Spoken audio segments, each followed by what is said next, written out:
Welcome back, everybody. I'm Jamie. I'm Justina. And this is Just So You Know. Season 2. Woo! We are here with Ashley Byrne, the Director of Outreach Communications at PETA. Yay!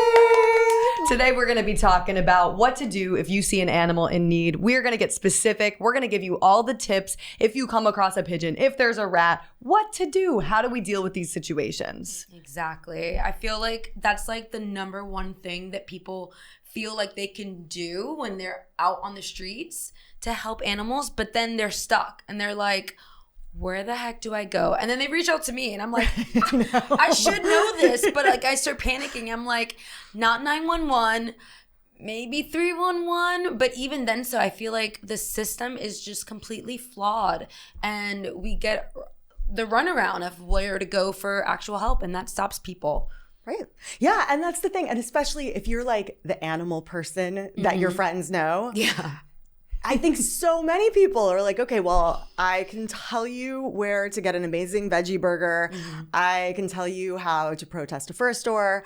But they might not know when someone calls and they're like, okay, there's a pigeon with a broken wing. What do I do? Right. It should be easier than what it is right now. Right. And the other thing is there's only so many resources. So like I find that a lot of rescues are struggling financially and they need more supplies, and people sometimes will find a dog or a cat and then be turned away from the shelter. Yeah.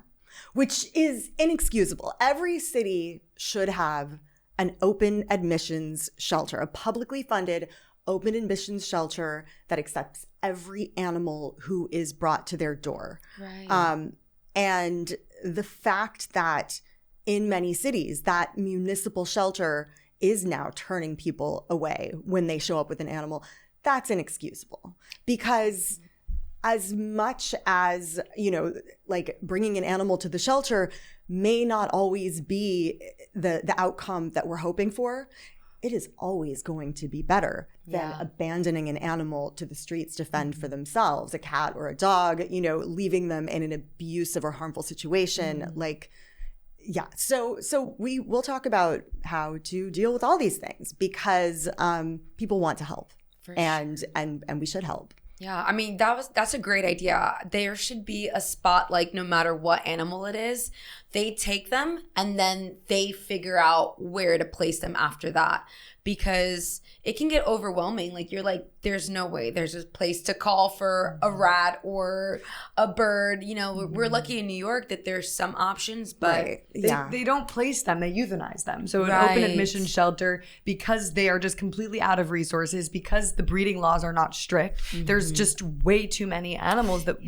for us to care for. Right. And so they are euthanized, and then those shelters get a bad rep. And that's why you have organizations like PETA who gets a bad rep because of these open admission policies. Right. And the thing is, exactly, the shelter is cleaning up the mess made by breeders, the mess made by pet stores, the mess made by people buying from breeders and pet stores. You know, I mean, if we were really, you know, if things were kind of done in a fair way, people would be taking these homeless cats and dogs and dropping them off at the doors of these breeders who are causing the problem, but they don't care about animals. So obviously don't do that. So true. Absolutely don't do that. Yeah, oh my God. But, you know, the people, the breeders, the pet stores, the people buying instead of adopting, the people who aren't spaying and neutering, they are lighting the fire and then looking elsewhere for someone to put it out. And so, and I have to say too, I think, you know, right off the bat, I'll say so often, you know, because you brought it up, when someone is maybe like posting online about an animal emergency, people will say, okay, well, don't bring them to this shelter or this wildlife rehabber because they could be euthanized. Well, that is not a decision that someone on Facebook should be making. Right. You know, like, you know, for instance, here in New York City, you know, if you find an injured bird, the best place to bring them is the Wild Bird Fund. And because they are experts, sometimes they will assess a case and say, actually, the kindest thing to do in this case for this bird is to euthanize them because they are not in a condition where they can be rehabilitated and actually like live the life that they need to live. And again, they're the experts. Let them make that decision. Don't let, like Molly on Facebook tell you what to do. Well, on that note, Ashley, whenever someone sees someone, they are someone, an animal in distress in the street, what's like one of the first actions they should make? Okay, so when you encounter an animal emergency, whether we're talking about an injured animal and like a dog who seems like they just may have gotten out, like just whatever the situation is. The first thing you want to do is stay calm, like assess what's going on, assess whether it's an emergency. Right. Is there a dog who's about to run into traffic? If it's a wildlife emergency, are they in imminent danger? Does somebody need to step in immediately to stop them from being harmed further, from being killed? So that's really the first thing. Just like assess, figure out, like stop, assess, don't panic. Right. The thing I will say throughout this process is don't panic, stay calm. Ideally take photos and videos as well when you arrive at the scene. Absolutely. Like especially so if you're dealing with a situation either where we're talking about cruelty or neglect, or if we're talking about something where you think you're going to need someone to step in and help, take photos, take video for sure. And so and obviously it's a little different depending on the situation. So let's kind of go through these things. Say you encounter injured wildlife, an injured animal, an injured, bird or other animal. So figure out if they are clearly in a situation where they need help, they need to be brought somewhere for treatment. Figure out like whether you can do this on your own, whether you need some kind of help so you don't accidentally end up like chasing them into the street or something. Goodness, yes. And again, so maybe like if you need to take a video, the best thing you can do for them and for yourself is to know what resources you have ahead of time. So right now, while you're not on a street corner freaking out, looking at a situation and wondering what to do, find out what the resources are in your area, the wildlife rehabbers, the shelters, the number for animal control. Like put all these things in your phone now. Follow these groups on social media now. Find out if your city has what New York has, which is wonderful, which is an animal emergency Facebook group. Join it now. And I mean, that's a great resource because on there, you'll have people posting. They'll say like, here, there's this animal, I need to catch them, but I need help. Or they'll say like, somebody posted this on my next door. It's an hour away from me. Is anyone in the area? There's an animal there, in some kind of distress. So have your resources, just there where you can get to them immediately.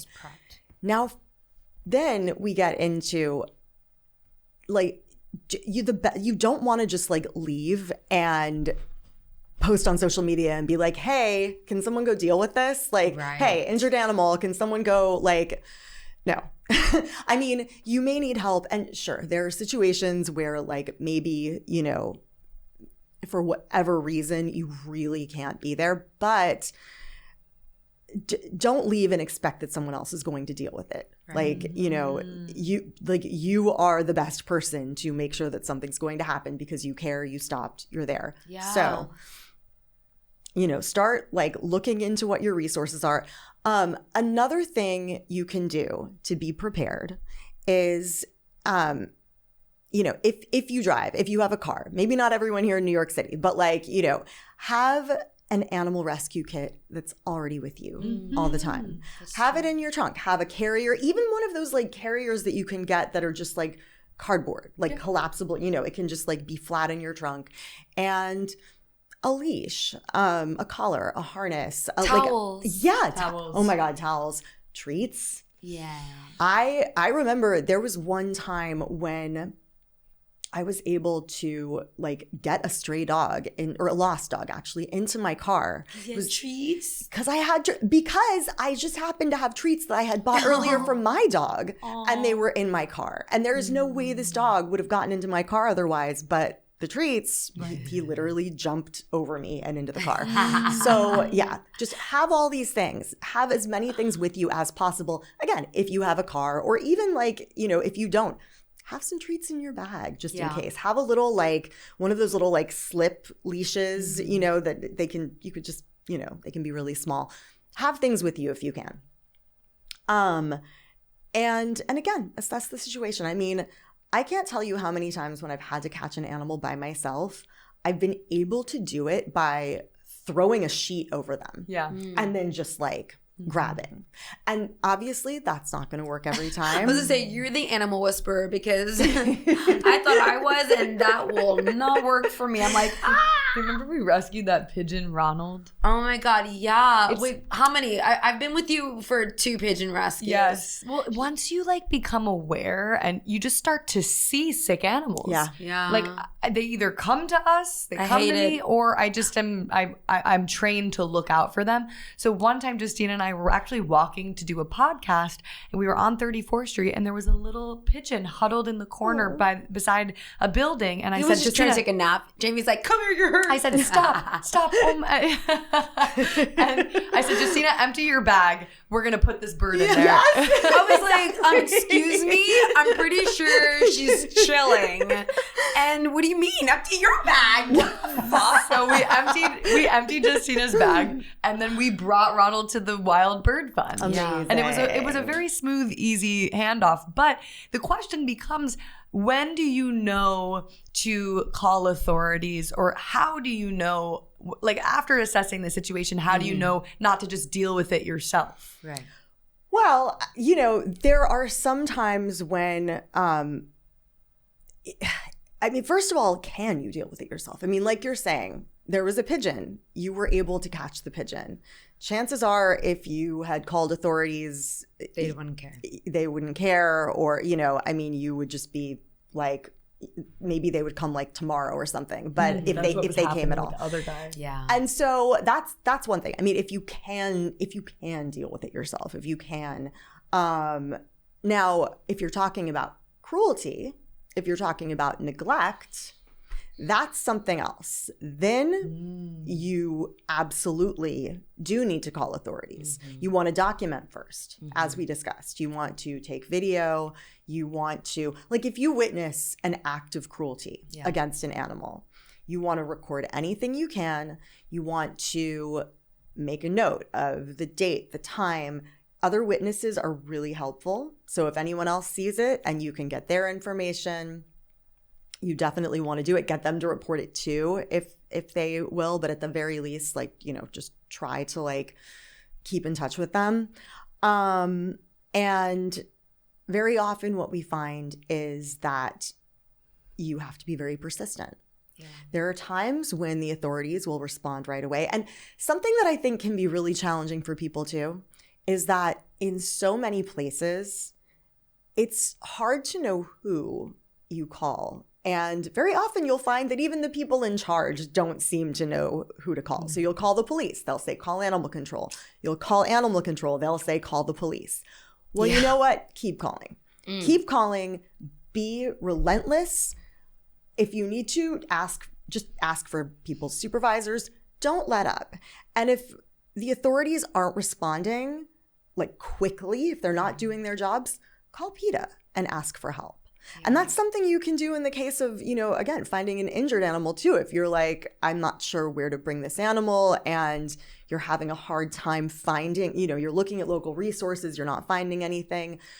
Or if you're not sure what to do, if you encounter an animal emergency and you just don't know, you can call PETA. You can always, literally any time of day, because we have a 24-hour monitored pager.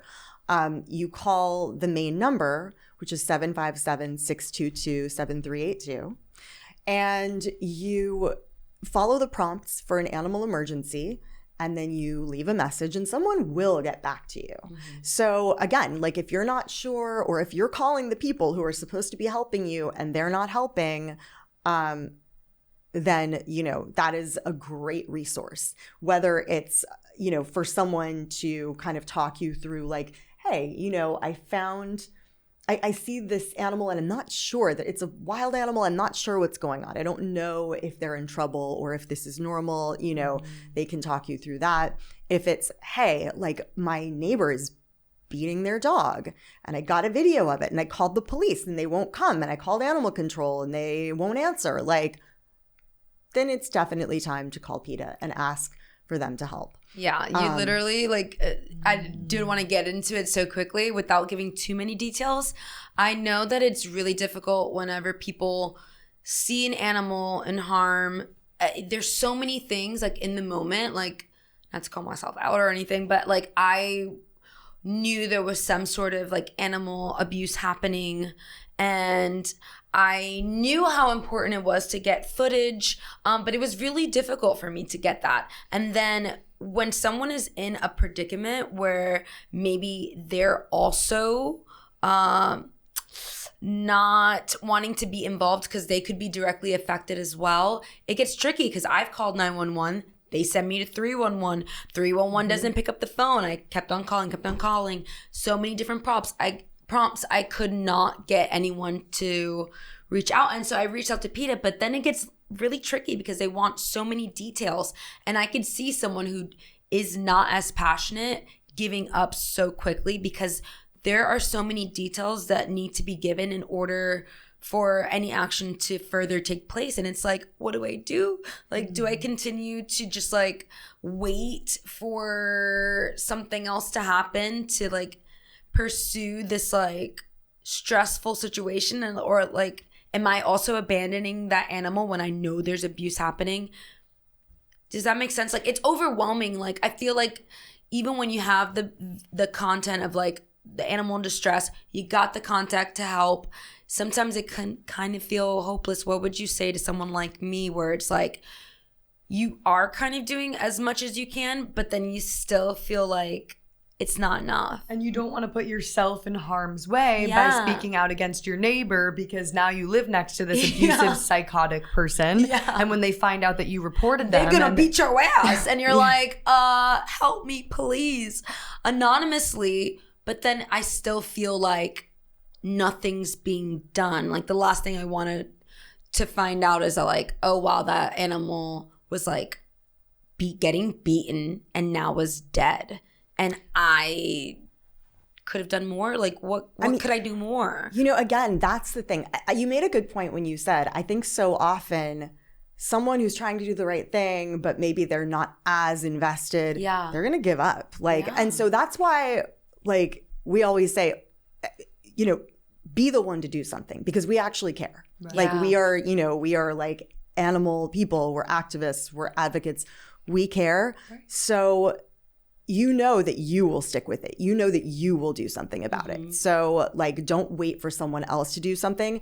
Stay on it, stay with it. And honestly, sometimes you have to be a relentless pain in the ass. Yeah. So often an animal is saved from a life of abuse because someone would not let it go. Because someone was calling the authorities, just being such a thorn in their side that they just couldn't. And the thing is, there are times when we tell people, okay, if the police won't do their job, call your city council member.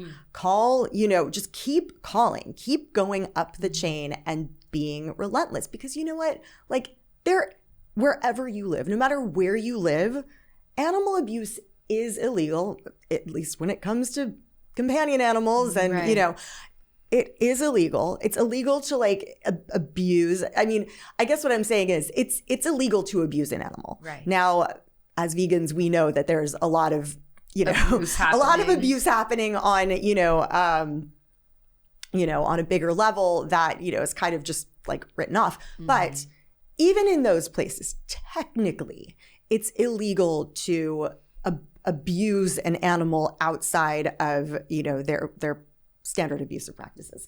So there is someone, no matter where you live, whose job it is to enforce the laws against that abuse. And if they don't want to, sometimes they need to be relentlessly pushed to. Right. And again, like, you know, so, I mean, documentation is the best thing you can do. An example of this is what's currently happening with David Mosley, the man who sadistically killed a cat online. Yes. And what was so great about this case specifically is that activists rallied together. Yep. So not only is it just one person calling the authorities and trying to get David prosecuted to the fullest extent, but it's now hundreds of activists that actually have been showing up outside the Bronx criminal courthouse once a month for all of his hearings, pressuring the judge to take it seriously. Exactly. And the judge doesn't want to like F with us because, yeah, we're going to keep protesting if you're not prosecuting him fully. Right. That is a great example. And that brings us to another resource that you have. If there is cruelty or neglect going on and the authorities aren't doing anything, your city government won't do anything, I mean, don't wait. Call the media. If the authorities aren't acting, call your local media, because they actually very often love to cover stories about this because they know that people care about cruelty to animals. They know it will get a response. David Mosley is a great example. Thank you. He has been, that case has been picked up all over the media. Like, and I think before he was even arrested, the case was really getting a lot of pickup. So it couldn't be ignored. Right. It's sometimes very clear that if it's an abusive case, that person is a threat to society, period. Right. It's not just animals. And it's like, that needs to be pressed. Like, you're scared to call the media? Call the vegans. We will. We'll show the fuck up. We're like, wait, cat abuse? Okay, we're going to be there at 4 a.m. because it's like, our livelihood is also at stake. Like, someone could be abusing a dog and also punching women on the train. Like, there's commonalities there. So Absolutely. It's like, if you see abuse happening to animals, don't sleep on it, because you might get punched in the face soon by that person. Totally. I want to give you a tricky situation. This is something that I ran into a few weeks ago. So I was walking in Tribeca, and there was a 7-Eleven. I think it was like right by Duane Street. And I saw a dog tied up outside sitting by himself. And it's like 20 degrees. It's freezing. And I just have a little bit of skin showing between my hat, my gloves, and this dog is just sitting outside for who knows how long. Yeah. So of course I stop right away, and I'm like, looking around for the owner. And so I go inside the 7-Eleven, and I'm like, are you guys aware that there's a dog just tied up outside of here? There was a little blanket, no food, no water. And the man inside the 7-Eleven, he said, oh yeah, this homeless man owns him, and they sit out here all the time. And I'm like, okay, where is the owner? Like, where is the man?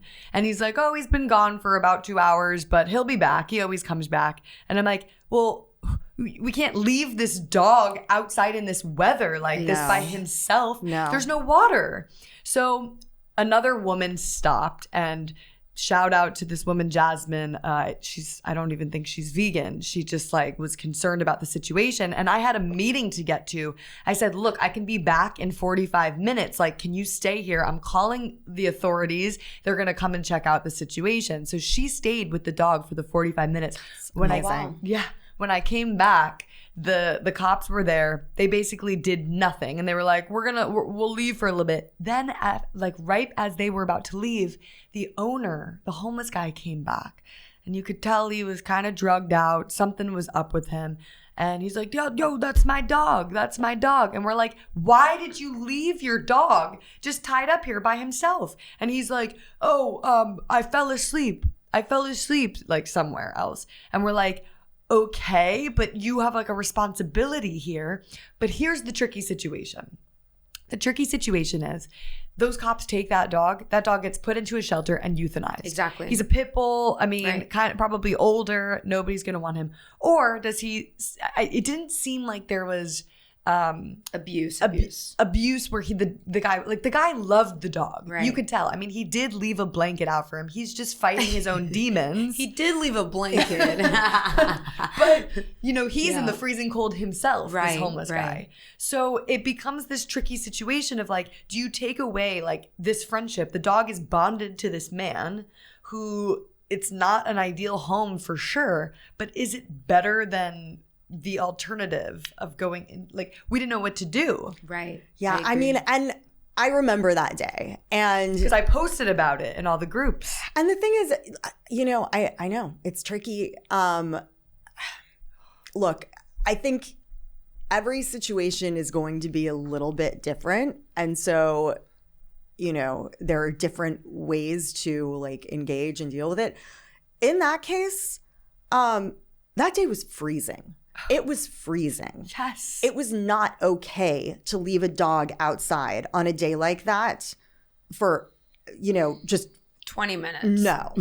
Much less like an extended period of time by themselves. Also, it's not okay to leave a dog by themselves on the streets of New York City. Period. Ever. Yeah. It's not okay. And even if someone could say, well, I love my kid, doesn't make it okay to leave them outside a 7-Eleven by themselves in the winter. He's like, look, he has a parka on. I put a coat on. I'm like, oh my God. Yeah. And the thing is, there are groups that, are dedicated to helping people who are who are on the streets, who are dealing with these situations. No one is saying that there aren't homeless people who, care about their dogs, who go out of their way to take care of them.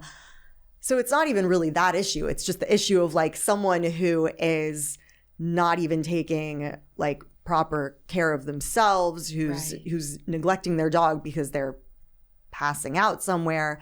Right. Yeah. I mean, you're literally talking about like the dog could get like frostbite, hypothermia. Like it's, in a situation like that, the first thing I would consider would have been the cold because it was freezing. And, I think that the fact that, you guys called the authorities, okay, if the dog had been taken to the shelter, well, if the man really like loved him that much and, was committed to taking care of him, he would have gotten him out. He wouldn't have left him in the first place.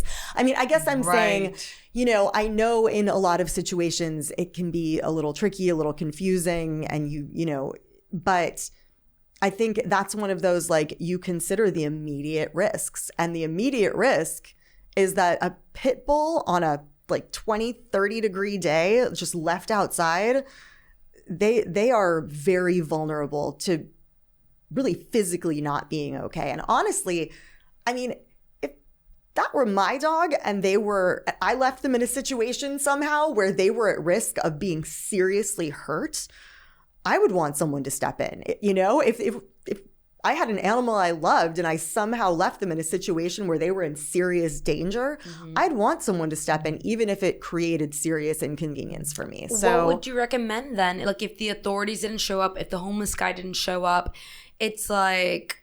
We tried contacting rescues. Right. They wouldn't take... We tried to drop the dog off ourselves. Do? Like, I mean, take the dog? Well, I mean, animal control should have have come for that dog. They did. And that's what we're talking about, where it is unacceptable anywhere when the authorities are not doing their job. Yeah. It is animal control's job to come pick up an abandoned dog, especially a dog who has been abandoned in freezing weather. I think that's a real issue, is the authorities. I can't even believe, I watched a video recently, similar situation. A homeless man was taken off the street and the cops left the dog. Oh, I saw that. That was horrible. And the dog was chasing the cop car for like, I don't even know how long. And I'm like, what the is wrong with these people? Yeah. Like, you're not helping. Like, that dog will get hit by a car, and then you're putting, if you only care about humans, those people's lives in jeopardy because they're gonna get an accident. And that poor dog in distress, I'm like, you can't trust the authorities. And I know there's nothing you can do per se, but like, what do we do to like enforce these authorities, like all these groups, like the cops, animal control, to take it very seriously? Like, does PETA do that? Like, who do we need to call to make sure that when we call these people, they don't abandon these animals or just leave them? If you're dealing with an animal emergency of some sort and the authorities aren't responding, call PETA. Like, PETA, at the very least, can help you, back you up. They can make calls and just help you be relentless about it. Mm-hmm. Now, in the situation you're talking about, obviously everyone found out about it after the fact. Right. Like, but that's a case where, as we were discussing earlier, the media, social media, It's powerful. really was powerful because it was just everywhere. And I think, if I'm not mistaken, I think there might have been disciplinary action, at least To the cops? I think so. I think I read at the very least, they could not ignore it. They had to say, okay, we're looking into this, Right. which, They're looking into it. But and the thing is, it also sort of puts a warning out there that, like, okay, if you do something like this, you might end up like going viral, Right. and it actually might be a problem for you. But yeah, if authorities aren't responding, call PETA can help you. When you say help, you mean like as far as like emotional support and guidance? Well, or is there like a group? It depends. Like, Okay. so sometimes, again, like sometimes it's a situation where you encounter something and you don't know what to do and they can talk you through it. Other times, if you're like, hey, I have this emergency, I have called all the authorities, none of them are coming, none of them are helping me, like, then they can start helping you by also calling and saying, Is this anywhere in the world or just the U.S.? Anywhere in the world. Amazing.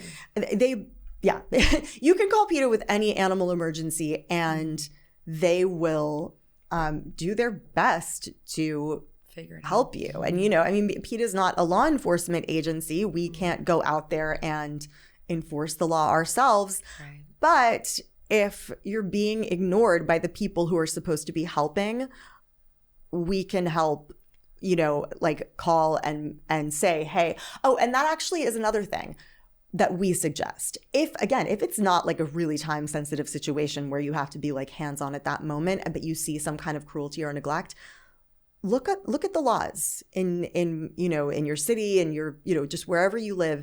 And, just have them in front of you so that you can call and say, hey, this person is breaking this law. Mm-hmm. I'm seeing this law being broken and I have a video of it, so it also makes it harder to kind of like dismiss you. Definitely. If you're not just like, hey, I see something and it doesn't look good. You're like, hey, I see this law being broken. Right. That's great. Would you like me to read it to you? Right. I'm super curious about like preventative actions that rescuers can take and what they do, because like really when we think about it, the only reason that we are even having these problems with the shelters is because there's so many animals being born. And so what are tips that people can take in their communities? Maybe they want to step into the rescue world. What are things that we should be doing and participating in? Like, let's say you find a mother dog who just had puppies. Okay. Well, I think that, again, that's a situation where you kind of want to ideally have those resources ahead of time and kind of know who you can call. Now, really, the best preventative thing is to be like spaying, neutering. Okay. And so anything you can do to promote like spay, neuter in your area and to educate people about why they need to adopt is essential. I think something that a lot of us do just to support animal rescue efforts is foster. Yeah. I love fostering. And, when you said like a mama dog and puppies, obviously at that point, it's too late for the spay neuter, but you can help rescues rescue more dogs by fostering. You can help rescues rescue more cats by fostering. So I think that's a great place to start if you're new to things and you're interested in getting involved. And, What should somebody not do or never do when they first see, let's say, a bird? Okay, so actually like a few things here. You want to assess the situation first. And if you don't know for sure that there's a problem, you want to call a wildlife rehabber or someone who does know and ask them, is this a situation where I should be stepping in? Now, in a lot of cases, you can tell. Right. You can tell if, an animal has an injury, or if, like you were saying before, they're kind of like huddled in a way. I know sometimes in those cases for me, when a bird is kind of huddled and then I can get too close, I'm like, okay, there's a problem here. But, there are a lot of, especially it's spring, one place that we see this coming up a lot is with baby animals.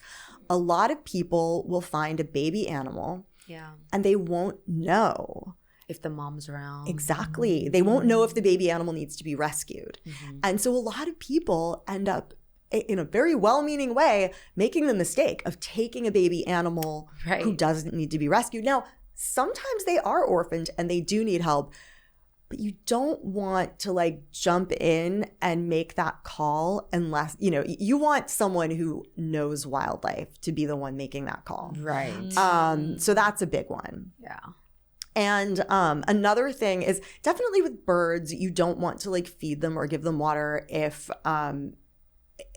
they seem to be sick or now if you're talking about if they've got a foot injury, I think it's okay to give them some water, but if they look malnourished or something like that. If you don't know what's wrong, you don't want to feed them, don't want to give them water, you just you just want to secure them and then let an expert make that call, because it can actually be dangerous. Mm-hmm. Right. You can actually really harm them by accidentally giving them water when they shouldn't have it. Again, what I always just say is, and I'm going to repeat it, I said it earlier, you need to stay calm. I think so many of us, especially we love animals, we're empathetic.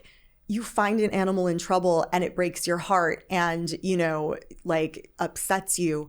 It's so important to put those upset feelings aside. Right. Do not get hysterical. Do not, because the thing is, if it was you in that situation, you would want someone to be calm. Yeah. You would want someone to be level and calm and not scare you more by being just loud, reactive. You also don't think clearly if you're hysterical. There have been situations I've been in with people where we've found an animal who, had been hurt and needed help, and where it probably seemed like I was being a little, cold, because I was like, okay, shut up. Everyone shut up while we help this animal. Yeah. You're making it worse. But the thing is, it's we need to put our own feelings aside and help the animal. Yeah. We can cry later, whatever, but in the moment, you just need to focus and be calm and don't do anything that's going to scare them more than they are already scared, because they definitely are. For sure. It always happens in a situation where you're not prepared as well. Yeah, of course. One of my favorite stories is when you were headed out to a fancy dinner with some friends and you're in heels and a cute dress and you decided to liberate a hermit crab. Okay, well, no. So the crab liberated themselves, actually. Okay. And so, yes, I was in Chinatown. I was on my way, as you said, out to a friend's birthday dinner, heels, cute little outfit, walking down the street. And suddenly there are all those seafood markets in Chinatown. And I suddenly saw this tiny little crab scurrying across the sidewalk. Oh, wow. Straight for Canal Street, which is super busy. Super busy. So I didn't have very much time to think about what to do. So Ash is do I have a +1 to the party? It was a vegan party, so showing up with a hermit crab not a hermit crab, a crab would have been like completely okay. But yeah, so I'm like, okay, this crab is about to run into traffic. I need to do something. Right. What do I do? Yeah, what the heck did you do? It's not like there's an ocean right there you can just dump him in.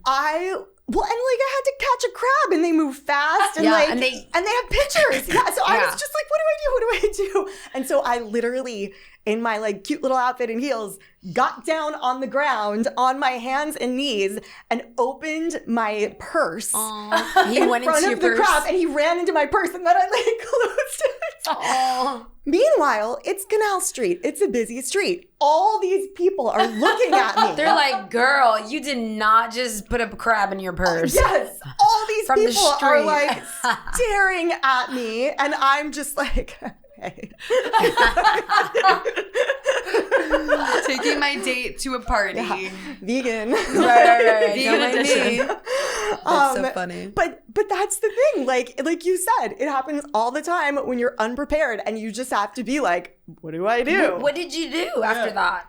So I had a crab running around in my purse, and my purse is like, and then I realized my cell phone's in my purse. So I'm like, I can't even call anyone because this crab is like bite you, stab you. So I mean, it was a whole thing. I found a box. I somehow I dumped everything in my purse, including the crab, into the box. I got my phone out. If only Justina had her bag with her. You know, my Barney bag. We could do anything with my bag. I mean, okay, long story short, but after there's a crab rescue fund. The Wild Crab Fund. Yeah. So like in this particular situation, I was very lucky because I was one of the people I was supposed to meet that night was a crab rescuer. Well, that's what he was about to become. Was Andy Stepanian. Who we all love. And I think I just like texted various people who I was supposed to be meeting, and I was like, oh my God, like, I found a crab. What do I do? Oh my God. And Andy lives on Long Island and is a surfer and is always at the beach and realized that like this was a type of crab. He literally like saw this specific type of crab at the beach all the time. He was like, I know his cousin. Return him to his people.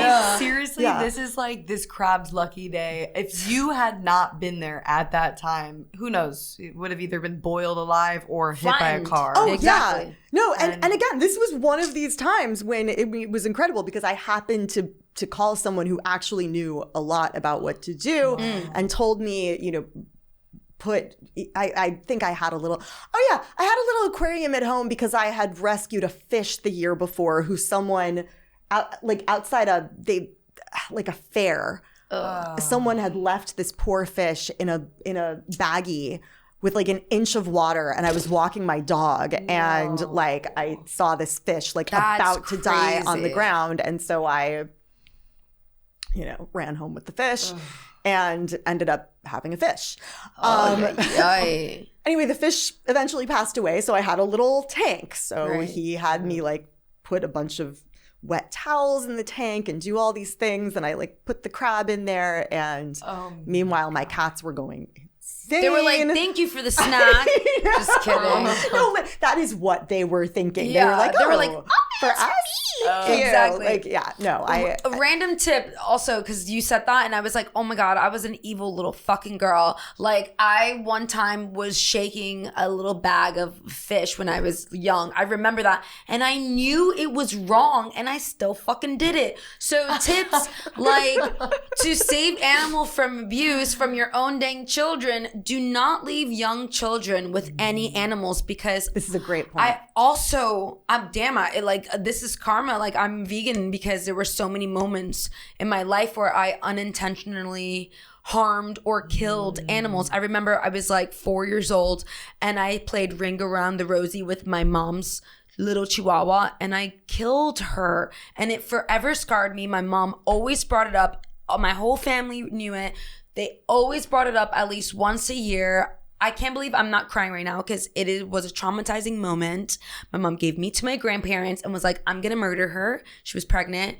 and I had to live with my grandparents for quite some time because my mother was so angry with me. So like, and it's like a big thing for me, like children should not be left with animals, whether you're around and you are not capable of paying attention or alone, because I know so many animals that have broken arms, have died because the parents like, oh, I bought this little dog for my kid. And I'm like, are you stupid? Like, they're playing around and not intentionally harming your animal, like dislocating its arm because they think it's a toy. So like that's like an unintentional prevention you can do in your home, is like take these animals so seriously. Like they're little fragile creatures. Do not leave these animals alone with children. It is not something that they have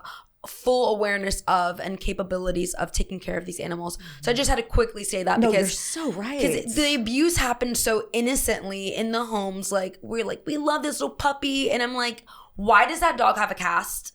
I know it's because of your kid. Your kid fucking hurt him, right? And then people wonder why the dog bites the kid. Right. And then Exactly. the dog gets in trouble. Yeah. And I'm like, you were not watching your kid with the dog. The kid is poking him in the eye, pulling his tail. I would bite Poor too. kitty Exactly. is being like dragged. I'm like, that's not funny. Like, this is animal abuse. Yeah. And you know what? At this time of year, you know how we see this all the time? The little chickies. Little baby chicks and bunnies. People are like, oh, I'm getting my kid a bunny for Easter. And they're like, bunny. Yeah.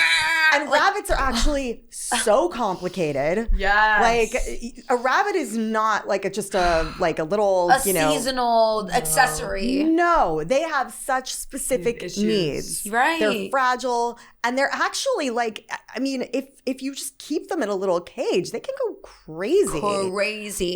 It's a horrible idea. Yeah, everyone regrets that afterwards. I'm like, they're gonna poop a lot. Yeah. You have a lot of energy. You do not have the capabilities of providing what this animal needs. Like, leave them alone. All these exotic animals are not meant to be in your homes, and it's not cool. It's cruel. Right. Yeah, absolutely. This is just such a good point. Yeah, it gets overlooked so much. Like, we think, animal cruelty is just like beating your animals or leaving them on the street or buying from breeders, but it's also the ways you are not taking responsibility as if it were a baby. Like, you don't have the means. You don't have...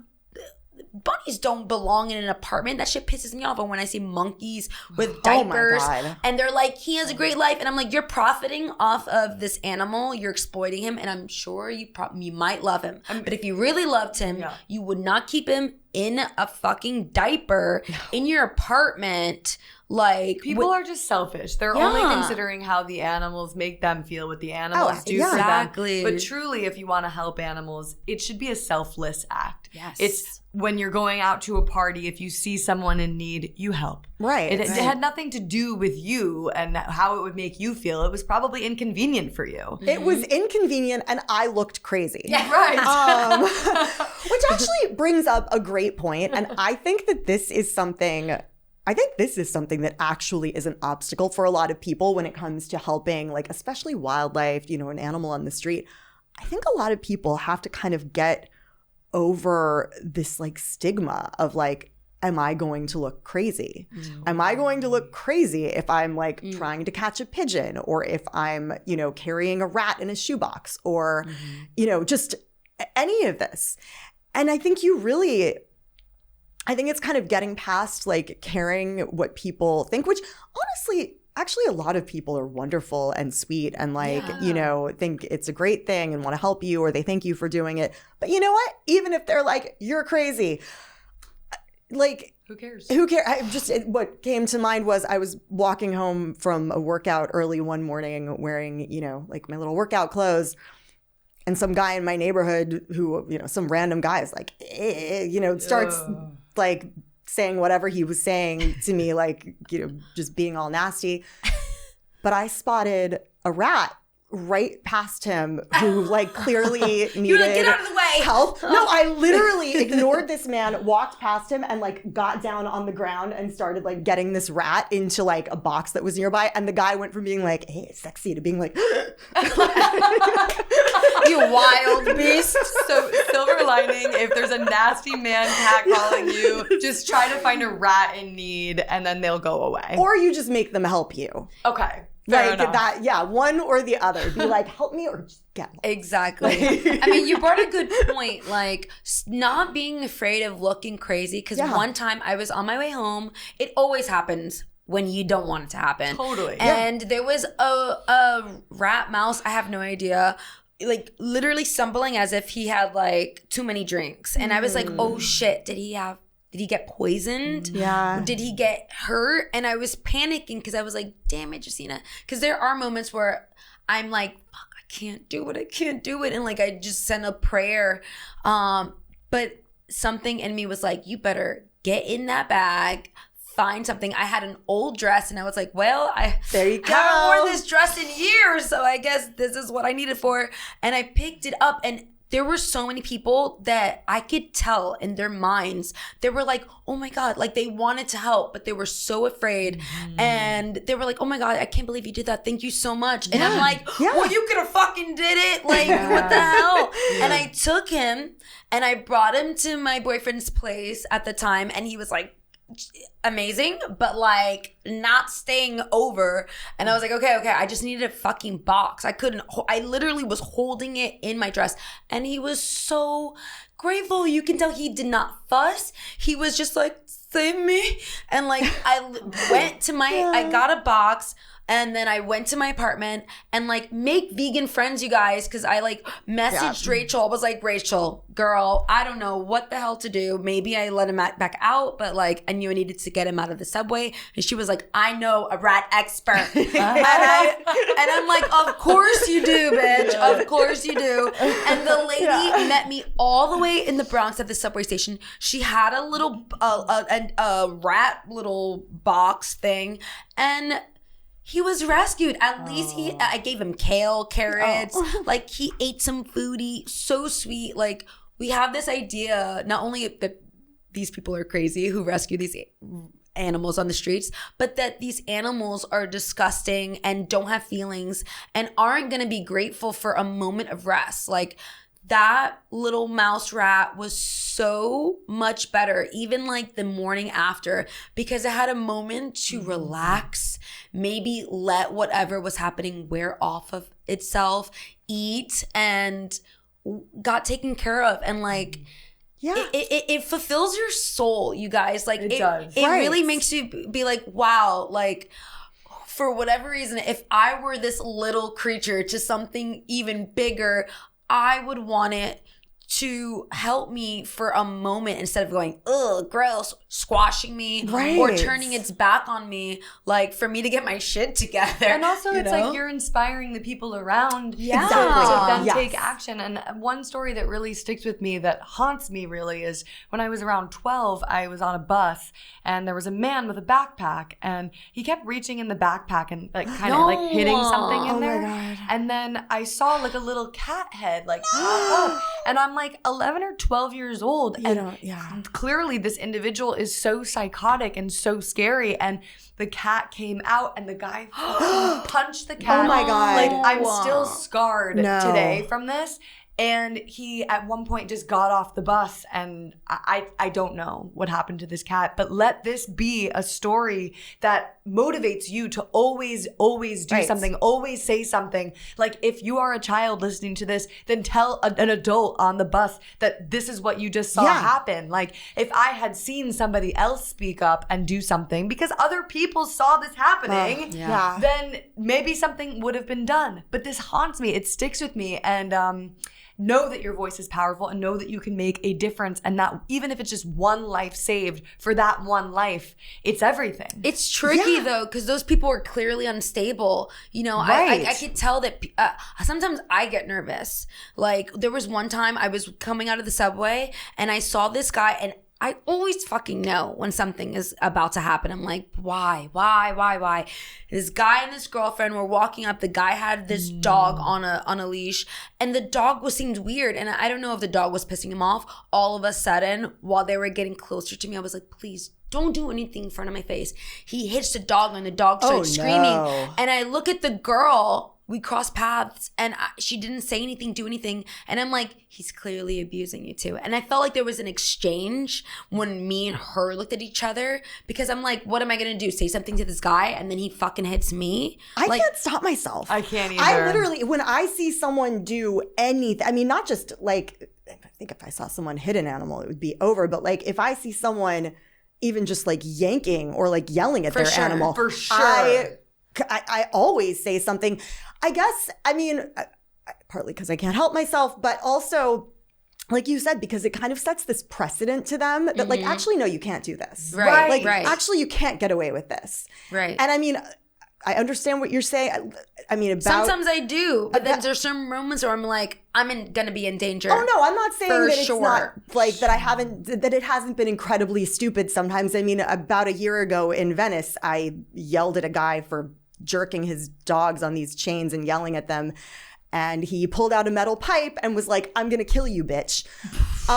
Exactly. And I don't have the best of luck, so. I mean, I was furious, and I actually kind of ran at him and was like, oh yeah, like anyway, and he ran away. But wow. You want to go? She was like, ah! It's just like, that's what you have to do sometimes. I mean, well, and honestly, like I should have gotten a video. He kind of ran away too fast. But again, I think it's just like you want to, it's always best to get some kind of like video, whatever. But I also think, again, even if we're seeing something that sort of walks that line between like, maybe this isn't legally abuse, but it's cruel, it's unkind. Like, I mean, someone's screaming at their dog. That might not be illegal, but like when I see that, I always say something. And like people are always What do pissed. you say? That's a good question. Like, do you try to kill them with kindness and be like, be nice to them, they'll understand better? Or are you like, what are you saying to your dog? Honestly, Don't do that. It varies. And like, frankly, like the being like calm and you know, level is probably, I mean, it's probably, that is really what you should do. I cannot say that that's always how I react. There have probably been a lot of times when I have kind of just popped off at them. But yeah. But I mean, I think it is a very good thing to just say like, that's, you know, that's... How do you pop off, Ashley? What did you say? What did you say when you saw that? I want to know. How would you like it if it's done to you? I mean, honestly, like I think I'd say something. I've said things like that. I don't know. I'm literally the person where even if I see someone like out on the street outside my window yanking their dog, I'm like, hey. Right. I see you. I'm watching you. I mean, literally. But again, like I think in the moment, face to face, if it's not, you know, a situation like the guy who was being really violent, but it's just someone being mean, I do tend to just say, you know, like I think it's something just like, you know, that's really, you shouldn't yell at your dog like that. Like they don't understand. Yeah, even. they don't understand. It's not like. Y'all are getting me anxious because I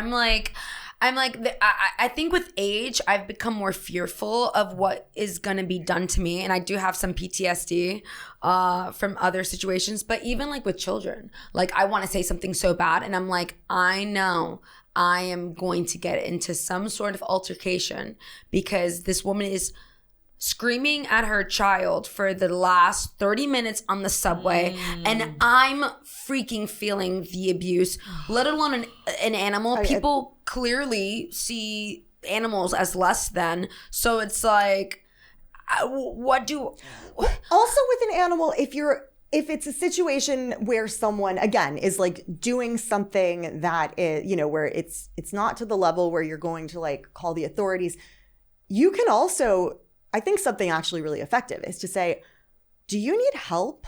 That's a good one. Do you need help with how to train? Like, them. yeah, like, are you having some kind of issue where you don't know how to interact with your you know what I mean? Do you need help? As that simple thing, that is really powerful without them being defensive, because it's the defensive part, because it's like, this is my animal, you don't fucking tell me what to do, mind your fucking business. Like, people see them as property. I think it's often very effective, because first of all, if you're being nice, it's kind of embarrassing for them. If you're like, oh, like, you know, it puts it on like, okay, something is clearly wrong with you if you're behaving this way. It's embarrassing. Yeah, exactly. And it should be embarrassing, but you're also offering to help. Imagine what they're doing in private. Exactly. Like, this is what isn't being done in public, but then imagine what's done behind closed doors.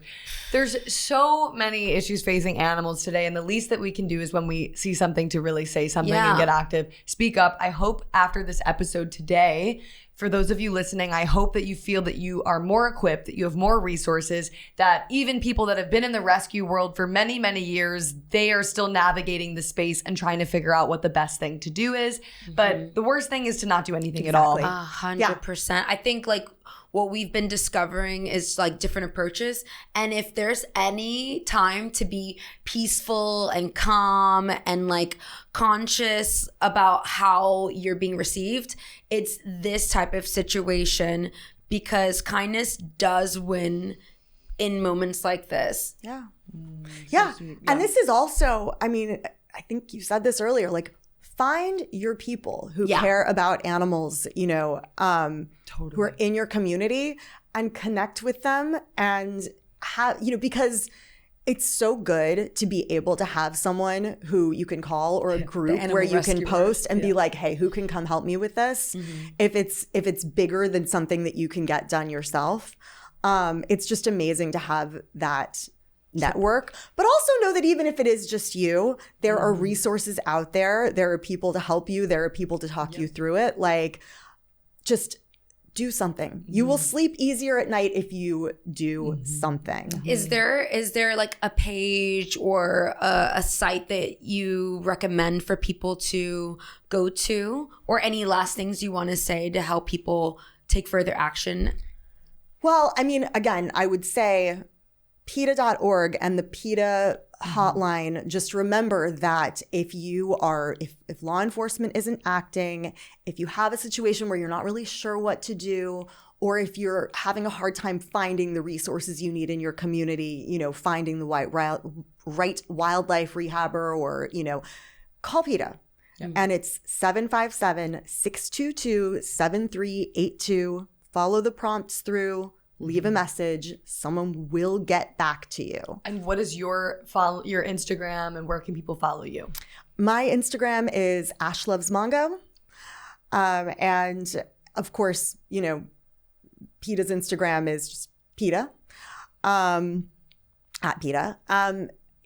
And you can follow me on Instagram for the many random animals that I am constantly, because as you said, like, once you're just sort of in that vibe, you will find them everywhere. You will find them on your way to get coffee in the morning. You will find them, like, once there was a pigeon literally sitting on my stoop when I walked out my door. There's no shortage. I pray for that when I walk out. I'm like, please don't let me see a cat. Please don't let me see a cat. Literally yesterday I was like, please, please, please. Yeah, they're everywhere. Well, you guys know where to find us. Follow JSYK Podcast. I'm at It's Jamie's Corner. I'm at Justina. Be sure to like, subscribe, follow, share. Please tag us. And if you know any other resources we have not talked about, please leave a comment below so that everyone can build that community to help animals in need.